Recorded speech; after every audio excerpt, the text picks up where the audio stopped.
نہیں میرا خیال ہے وہ کہتے ہیں نا سام کا ڈسا ہوا جو ہے لاٹھی بھی ہاں وہ پھونک پھونک کے چلتا ہے، تو ہم تو ڈسے ہوئے ہیں اس لیے محفوظ ہو گئے ہیں۔ اور اسی طرح جو سائفر کیس میں نے ریٹ کی تھی کہ جی یہ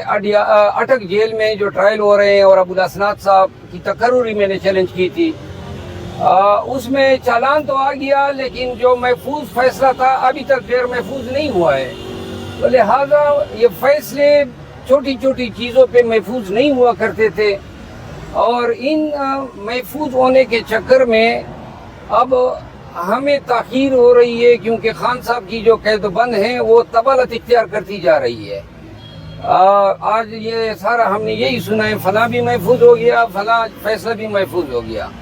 جو ضمانت ہے چوتھا ہفتہ شروع ہونے کو ہے اور نیا بکیڑا آ جاتا ہے، اور نظر یہ آ رہا ہے کہ یہ سماعت نہیں کرنا چاہتے ہیں استغاثے والے، یہ طوالت دینے کے لیے اور کوئی ہتھ کنڈا استعمال کریں گے، اگلی پیشی سے پہلے کوئی اور درخواست لائیں گے، اور یوں ان بہانوں سے عدالت دیکھ رہی ہے۔ عدالت کو چاہیے تھا کہ پہلے ہی سماعت پہ سن کے ڈیسائیڈ کر دیتے، کیونکہ ہم آگے بھی نہیں جا سکتے ہیں قانوناً، جب تک ہائی کورٹ فیصلہ نہ کریں آپ ڈائریکٹ سپریم کورٹ میں ضمانتوں میں نہیں جا سکتے ہیں۔ تو یہ صورتحال کا سامنا ہے۔ باقی میرے اپنے ذاتی میٹر میں نے ضمانت قبل از گرفتاری کرا دی ہے، اور جس میں کل نہیں پرسوں کی تاریخ مقرر ہے۔ مدعی کو طلب کیا ہے، میں نے عدالت سے استدعا کی ہے کہ مدعی سے پوچھا جائے کہ اس کا کون سا بیان درست ہے، تو انشاءاللہ اس کا 4 تاریخ کو پتہ لگے گا۔ اچھا شیر افضل مروت صاحب، آپ موجودہ صورتحال میں ابھی آپ عدالت سے ہو کر آ رہے ہیں، کیا لگ رہا ہے خان صاحب کی رہائی، خان صاحب کی ضمانت کا کتنے دن مزید یا کتنے مہینے مزید لگ سکتے ہیں خان صاحب کو باہر آنے میں؟ ایک دفعہ ہم یہاں سے نکل جائیں تو پھر کوئی رائے دے سکتے ہیں۔ ابھی اسلام آباد ہائی کورٹ میں ہم غیر یقینی صورتحال کا شکار ہیں۔ آج کی یہ جو نو کرمنل ریویژن کا جو فیصلہ ہے وہ بڑی اہمیت کا حامل ہے۔ اگر وہ ریویژن الاؤ ہوتے ہیں اور بیلیں واپس ریسٹور ہو جاتی ہیں تو پھر تو خان صاحب کی رہائی صرف سائفر میں جو ہے وہ مطلوب ہوگی، اور سائفر میں اگر ان کی ضمانت ہوتی ہے تو وہ رہا ہو جائیں گے۔ لیکن اگر آج کی یہ ریویژنز جو ہیں خارج ہو جاتی ہیں تو جب تک ان ریویژن میں ہمیں کوئی ریلیف نہیں ملتا ہے،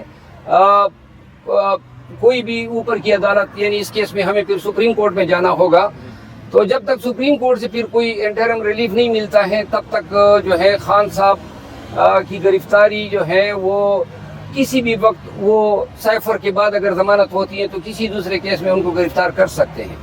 اور عمران خان صاحب کو کیا یہ ممکن ہے یا پھر نظر آ رہا ہے کہ آنے والے دنوں میں عدالت میں پیش کیا جا سکتا ہے، اسپیشلی سائفر کیس میں، یا پھر جو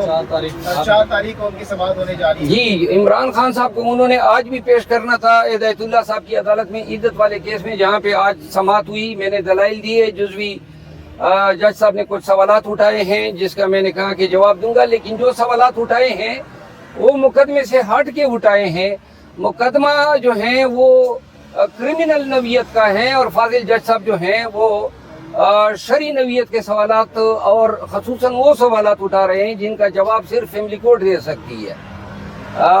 دوسرا جو آپ نے سوال کیا کہ پیش کیا جانے، آج انہوں نے ادھر پیش کرنا تھا تو جج صاحب نے طلب کیا تھا، لیکن 18 ستمبر کو انہوں نے فیصلہ کر لیا ہے چیف جسٹس صاحب نے